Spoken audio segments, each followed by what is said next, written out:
আমাদের আজকের এই মঞ্চে আমরা আমন্ত্রণ জানিয়েছি আপনাদের সকলের সুপরিচিত এবং কুখ্যাত বিখ্যাত একজন অন্যতম কবি, যার পরিচয় তিনি নিজেই আপনাদের সামনে দেবেন। আমরা মঞ্চে আহ্বান করছি আমাদের অন্যতম আজকের এই কবিকে। আমরা সরাসরি কবির কাছে চলে যাচ্ছি। সালাম আলাইকুম। ওয়ালাইকুম সালাম। কবি সাহেব ভালো আছেন? আছি আলহামদুলিল্লাহ। আলহামদুলিল্লাহ। কবি সাহেব, আমরা দর্শক গ্যালারি যারা আছে তাদেরকে আমরা বলেছি যে একজন কুখ্যাত কবিকে আমরা এখানে দাওয়াত করেছি। তো আমরা চাই আপনার নামটা আপনার মুখে সকলের কাছে বলার জন্য আপনার নামটা কি একটু যদি বলতেন। আমার নাম হইতে আছে মহিউদ্দিন হাসান আল কবিরাজ। মহিউদ্দিন হাসান আল কবিরাজ, জি ধন্যবাদ। তাহলে এই প্রথম দেখলাম যে কবি মানে সাহিত্য চর্চার পাশাপাশি চিকিৎসা বিজ্ঞানও অভিজ্ঞতা আছে আপনার, তাই না? এত বেশি বোঝো কেন তুমি? এত বেশি বোঝা তো ভালো না। হ্যাঁ, চিকিৎসা বিজ্ঞানে চিকিৎসা করলে যে তাকে কবিরাজ বলে, এটা তোমাকে কে বলেছে? হ্যাঁ, তোমরা ঋতুর রাজাকে কি বলো? ঋতুরাজ বলি। বসন্তের রাজাকে কি বলো? বসন্তরাজ। তাহলে কবিদের রাজা কি হবে? কবিরাজ। কবিরাজ। আমি হইতেছি কবিদের রাজা, তাই কবিরাজ।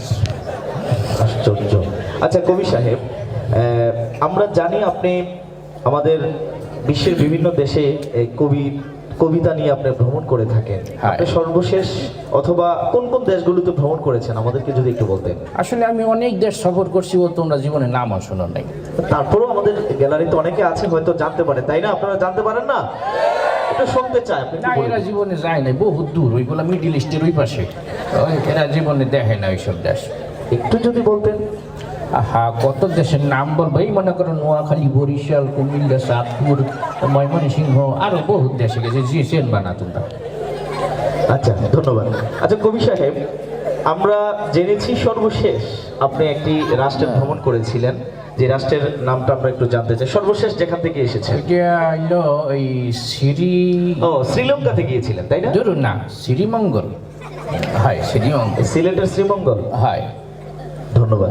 আচ্ছা কবি সাহেব, কত সাল থেকে আপনি এই যে কবিতাটা লিখছেন অথবা কবির চর্চা করছেন, আপনার এই চর্চাটা নিঘাত কত সাল থেকে আপনি কবিতার চর্চা করছেন যদি আমাদেরকে বলতেন? আমি বহু আগে থেকে কবিতা লিখি, প্রায় মনে করো 1900 ছোটকাল থেকে কবিতা লিখি। 1900 ছোটকাল থেকে? হ্যাঁ। আচ্ছা, তাহলে তো আপনার এই কবিতা লেখার যে জার্নিটা, এটা বিশাল একটা লম্বা সফর, তাই না? অনেক বড়। আমাদেরকে যদি একটু ঘটনাটা শোনাতেন, কিভাবে আপনি কবি হয়ে ওঠা। এই যে দেখো, তোমাদের দেশে আজকে আন্তর্জাতিক মাতৃভাষা দিবস। এই ভাষার জন্য সালাম, বরকত, রফিক, জব্বাররা জীবন দিয়েছে, কিন্তু তারাও কিন্তু অনেক পরেই সেই ভাষাটাকে জন্য অবদান রাখছে। কিন্তু তারা যখন আসছে তখন কিন্তু অলরেডি ভাষাটা পরিপূর্ণ একটা রূপ পাইয়ে গেছে। তোমরা আধুনিক যুগের ছেলে মেয়ে একটা ভাষার সাথে কত কিছু পাইছো আপডেট, একটা অক্ষর পাইছো, অক্ষরের সাথে আবার আকারও শেখার, দীর্ঘিকার কত কিছু পাইছো।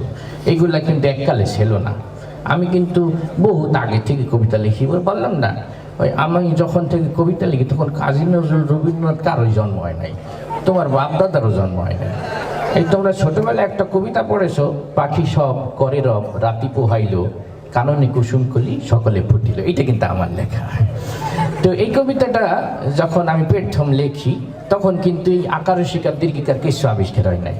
তাই প্রথম যখন লিখি আকার শিকার ছাড়া এই কবিতাটা লিখছিলাম এইভাবে: পখসব কররব রতপ হল, কনন কসম ফল, সকল ফটল কমন হল। তার কিছুদিন পরে যাই মনে করো ভাষাবিদরা আকার আবিষ্কার করলো, আমার কবিতা হয়ে গেল পাকাসাবা কারারাবা রাতা পাহালা, কানানা কাসামা ফালা, সাকালা ফাটালা। তার কিছুদিন পরে যাই মনে করো রসিকার আবিষ্কার হইলো, আমার কবিতা হয়ে গেল পিকিসিবি কিরিরিবি রীতি পিহিলি, কিনিনি কিসিমি ফিলি, সিকিলি ফিটিলি।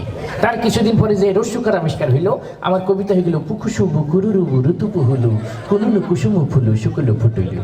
তার কিছুদিন পরে যে একার আবিষ্কার হইলো, আমার কবিতা হয়ে গেল পেখে সেবে কেড়ে দেবে রেতে পেহেলে, কেননে কেসেমে ফেলে সেকেলে ফেটেলে। তারপরে ওকার আবিষ্কার হইলো, আমার কবিতা হয়ে গেল পোখসবু কুরুরুবু ঋতুপু হলু, কুনুনু কুসুমু ফুলু, শুকুল ফুটলো। সর্বশেষ দেখে যে যখন ঔকার আবিষ্কার হইলো, আমার কবিতা হয়ে গেল পৌ খৌ সৌ বৌ কৌ রৌ রৌ বৌ রৌ তৌ কৌ হৌলো, কৌ নৌ নৌ কুসুম ফৌলো, সৌ কৌলো ফৌটৌলো। দম বন্ধ হয়ে গেছে। সবকিছু যখন কমপ্লিট আবিষ্কার হয়ে গেল, আমার কবিতাটা পরিপূর্ণ একটা রূপ পাইলো: পাখি সব করে রব, রাতি পোহাইল, কাননে কুসুম কলি, সকলে ফুটিল। চমৎকার। আচ্ছা কবি সাহেব, আপনার এই কবিতার নিয়ে যে আপনার সফর, এটা দিয়ে বুঝে যাচ্ছে যে যখন অক্ষরও আবিষ্কার হয়নি, তখন আপনি কিভাবে কবিতা লিখতেন? হ্যাঁ, এইগুলো তো গেল অক্ষর আবিষ্কারের পরের ইতিহাস। অক্ষরে যখন আবিষ্কার হয়নি তখন এই কবিতাটা আমি লিখছি ইশারা ইঙ্গিতে।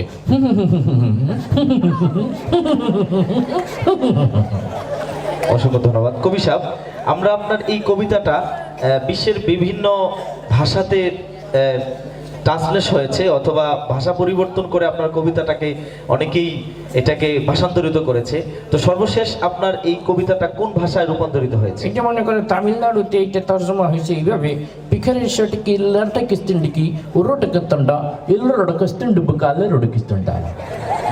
আচ্ছা আচ্ছা কবি সাহেব, আপনার এই কবিতার এত বড় একটা সফর, আমরা যতটুকু জানি আপনার এই কবিতাগুলো আমাদের দেশের অনেক বিখ্যাত কুখ্যাত লোকেরাও নাকি আপনার কবিতাগুলো নিয়ে সবাই চর্চা করে। করে। তো এরকম কেমন সংখ্যক লোক আছে তাদের একটু যদি আমাদেরকে শোনাতেন, কারা কিভাবে এটা তো আবৃত্তি করে?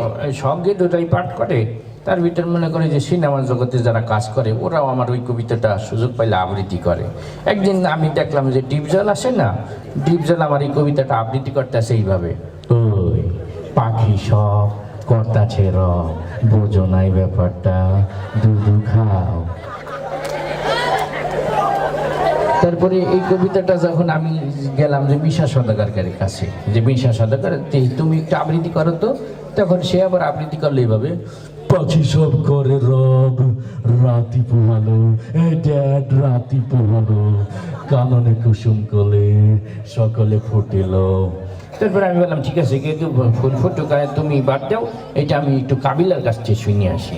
কাবিলাকে যাই বললাম যে তুমি একটু বলো তো এই কবিতাটা কিভাবে আবৃত্তি করতে হয়। কাবিলা বললো: পাখি সব ভর্তি আছে রব, রায় পোহাই গেছে স্যাট কইলি, আর কাননে কুসুম কলি সব ফুটে গেছে স্যাট কইলি।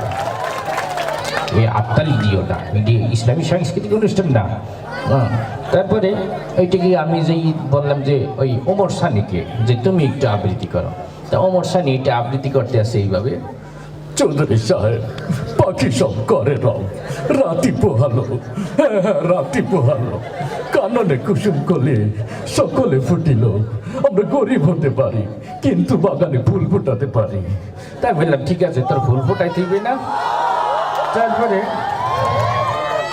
আমি চলে গেলাম নায়ক মান্নার কাছে যে তুমি একটু আবৃত্তি করতে কিন্তু।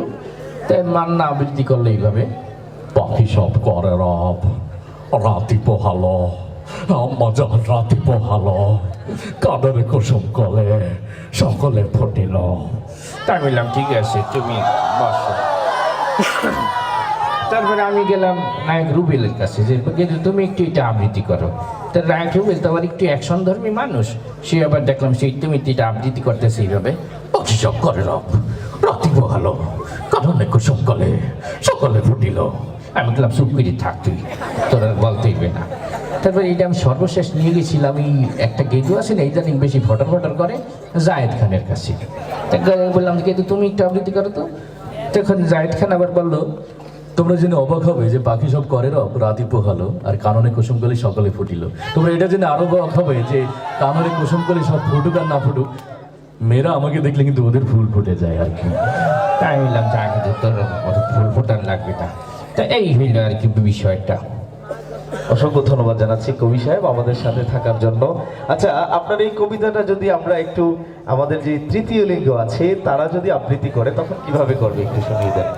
আপনার শুনতে রাজি আছেন তো ইনশাআল্লাহ? আরো জোরে বলতে হবে, রাজি আছেন?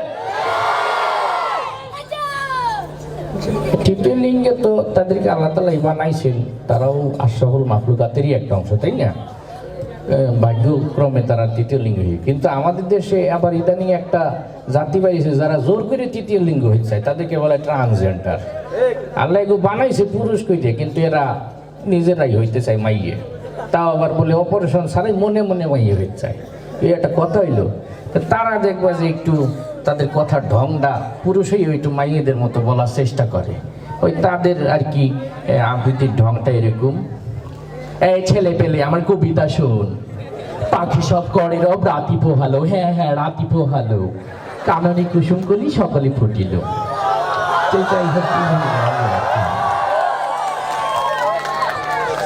অসংখ্য ধন্যবাদ জানাচ্ছি কবি সাহেব আমাদেরকে এত সুন্দরভাবে আপনার কবিতা জীবনের একটি সফর শোনানোর জন্য। আমি আপনাদের অনুষ্ঠানে আসতে পাই যে নিজেকে অনেক গর্বিত মনে করতে আসি। আপনাদেরকে অসংখ্য ধন্যবাদ। এখন আমি মঞ্চে আবার আহ্বান জানাতেছি, হ্যাঁ, আবু আইব আনসারী ভাই আবার আসবে, আবার আমি আইসা আবার আখেরি মোনাজাত দিয়ে যাবো ইনশাল্লাহ।